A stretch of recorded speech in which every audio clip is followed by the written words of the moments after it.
Assalamualaikum warahmatullahi wabarakatuh. Perkenalkan, nama saya Muhammad Fadli Ramadhani dengan NIM 2111102441117. Di sini saya akan membahas tentang artikel keamanan jaringan nirkabel.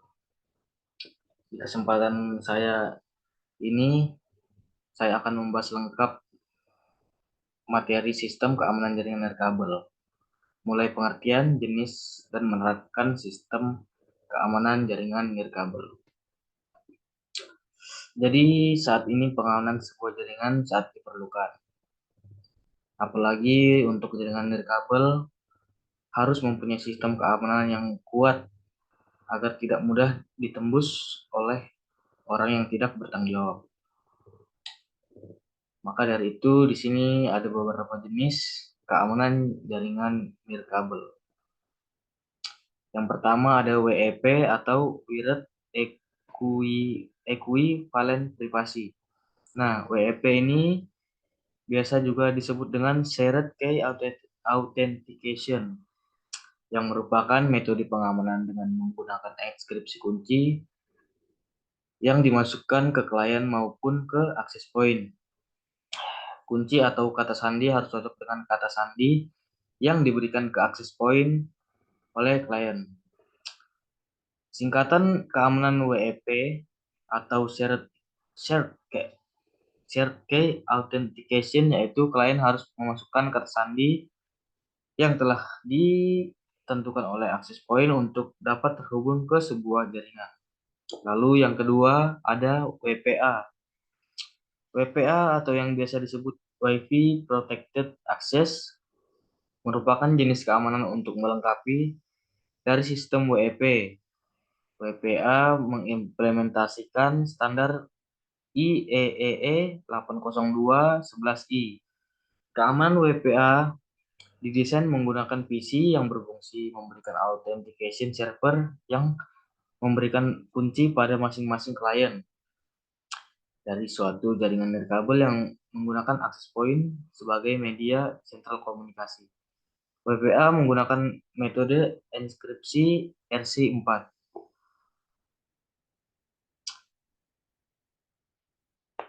Lanjut. Lalu yang ketiga ada WPA 2 atau sama saja seperti yang nomor 2 tadi, Wi-Fi Protected Access 2.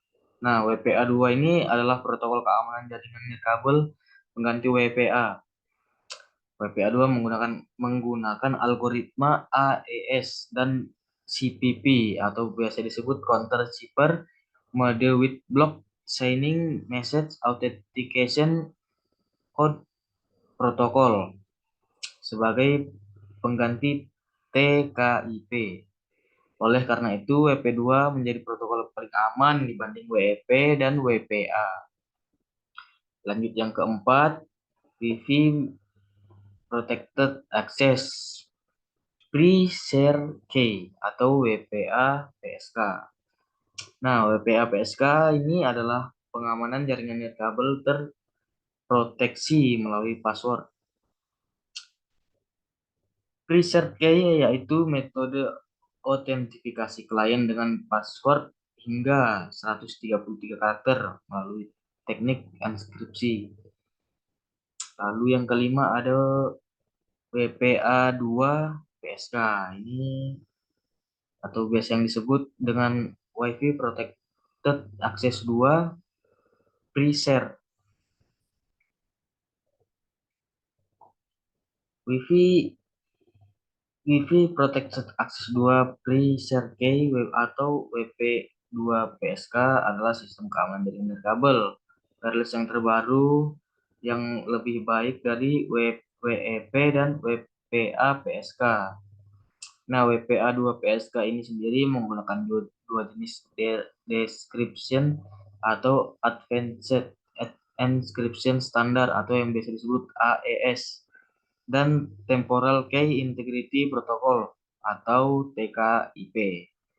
Nah, TKIP sendiri ini mempunyai banyak kelemahan, oleh karena itu lebih baik menggunakan AES dengan syarat router dan WiFi adapter support WPA dan WPA 2. Lalu yang keenam ini ada MAC filter. MAC address filtering adalah metode filtering untuk membatasi akses dari MAC address. Semua perangkat jaringan mempunyai alamat MAC address. Cara kerja MAC filtering yaitu access point dan router menseleksi komputer atau perangkat mana yang dapat terhubung ke sebuah jaringan. Jadi tidak semua perangkat yang dapat terhubung ke jaringan WiFi tersebut. Lalu di sini ada ancaman terhadap jaringan nirkabel. Meskipun jaringan nirkabel banyak manfaat, namun ada beberapa ancaman-ancaman yang perlu diwaspadai seperti 1. Sniffing paket data. Sniffing adalah teknik di mana penyerangan mencuri paket data yang dikirim melalui jaringan. Dengan menggunakan perangkat lunak tertentu, penyerang dapat membaca informasi sensitif seperti kata sandi atau data pribadi yang dikirim melalui jaringan nirkabel. Lalu yang kedua adalah serangan man in the middle atau MITM. Serangan ini terjadi karena penyerang menempatkan dirinya di antara perangkat pengguna dan titik akses Wi-Fi. Penyerang ini kemudian dapat memantau dan bisa memanipulasi komunikasi yang terjadi antara kedua pihak. Ini memungkinkan penyerang untuk mencuri informasi, mengganggu komunikasi yang dilakukan oleh korban. Lalu yang ketiga adalah serangan brute force. Nah, serangan brute force ini melibatkan upaya untuk menerobos keamanan jaringan dengan mencoba semua kombinasi kemungkinan kata sandi secara berulang-ulang. Jadi kata sandi yang digunakan lemah, serangan ini bisa berhasil dalam waktu yang sangat singkat. Lalu di 4 ada penyusupan atau intrusion. Penyusupan ini terjadi karena penyerang berhasil masuk ke dalam jaringan Wi-Fi yang dilindungi. Setelah berada di dalam, mereka dapat mencuri data atau menyebabkan kerusakan pada jaringan. Lalu yang kelima ada serangan eavesdropping. Eavesdropping adalah salah satu ancaman utama terhadap keamanan jaringan nirkabel. Serangan eavesdropping di mana penyerang dapat mencoba untuk mengintip dan memata-matai komunikasi yang terjadi di dalam jaringan. Dalam serangan ini, data sensitif seperti kata sandi dan informasi pribadi dapat dicuri oleh pihak yang tidak bertanggung jawab. Lalu yang terakhir ada serangan denial of service atau biasa disebut DOS. Nah, serangan ini bertujuan untuk membuat jaringan atau sistem menjadi tidak dapat diakses oleh pengguna yang sah dengan mengirimkan lalu lintas data yang berlebihan. Akibatnya kinerja jaringan menjadi lambat atau bahkan berhenti sama sekali. Mungkin itu saja yang dapat saya sampaikan. Kurang lebihnya mohon maaf. Wabillahi taufiq wal hidayah. Wassalamualaikum warahmatullahi wabarakatuh.